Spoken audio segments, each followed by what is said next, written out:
Chapter 2. Out of his robes, Judge Bob Gibbs became someone else. Pleasant, almost a regular guy, saying he didn't mean to put her on the spot in there. No, what it was, he had a feeling young Mr. Crow might have tried a sad story on her. He was sick, or his mama needed him at home, or he knew it would kill him to be locked up, the prey of older, lascivious convicts. I said at one point, "Don't thank me yet, remember? Well, you can thank me now if you want." For what, Judge? Sending young Mr. Crow away, taking him off your hands. If I'd reinstated his probation like you wanted, he'd be in violation again before you know it. And you'd have egg all over your pretty face. What are you, Cuban? Born in Miami, Kathy said. I don't think I asked you to reinstate him. You didn't come right out and request it. I could tell, though, he'd been working on you. I was going to say, you don't look especially Latin. Like he was paying her a compliment. If she wanted, she could say, "And you don't look like a judge." What he looked like now, sitting behind his desk, was a farmer. The top of his forehead, where it disappeared into the dyed hair, was lighter than the rest of his face. A farmer or an Okeechobee fishing guide dressed for town in a short-sleeved white shirt and red patterned tie. He even had the cracker sound of those boys from the country. Old Bob Ison Gibbs, known as Big to his buddies. He sat with his hands behind his head, leaning back in his chair. From deep in the office sofa facing the desk, all Kathy could see of the judge were his raised arms, elbows sticking out, and his head, his hair shining in fluorescent light. On the wall behind him were framed photos of the judge posing with several different men, holding strings of bass and what looked like speckled perch, no doubt taken at a fishing camp on the lake. In another picture, the judge was standing in an airboat holding a 2-foot alligator in each hand by the tail.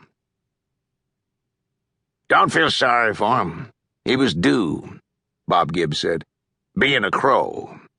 You've heard the expression, born to raise hell? That's young Mr. Crow's belief. Mine's, hard time makes the boy the man. He'll come out of jail therapy with a brand new attitude. Or else we'll send him back, won't we?" I thought you might hold him in contempt, Kathy said, when he threatened you. Was that a threat? What did he say? He's going to get me? Sis, that's nothing. That's water off my back. You going with anybody? She had to take a moment to realize what he meant. Not anyone special. You date police officers? I have, yes. Lawyers? Once in a while. Married ones? I won't do that. Why not? I just won't. You want to have some dinner this evening? She said, "Judge, you're married, aren't you?" He kept staring at her before he said, "You are too, aren't you? Or, I mean, you were. Why didn't I think of that?" "Married and divorced," Kathy said. "Sure, and that's where you got your name. I knew it. What's your maiden name?" "Diaz." He seemed relieved. "Sure, Cuban, but born and raised here. What's your dad do? Man, you people started coming, when was it, 59? You've just about taken over." "My dad was a police officer in Miami," Kathy said. "Retired now on a disability. He was shot." "Oh, I'm sorry to hear that."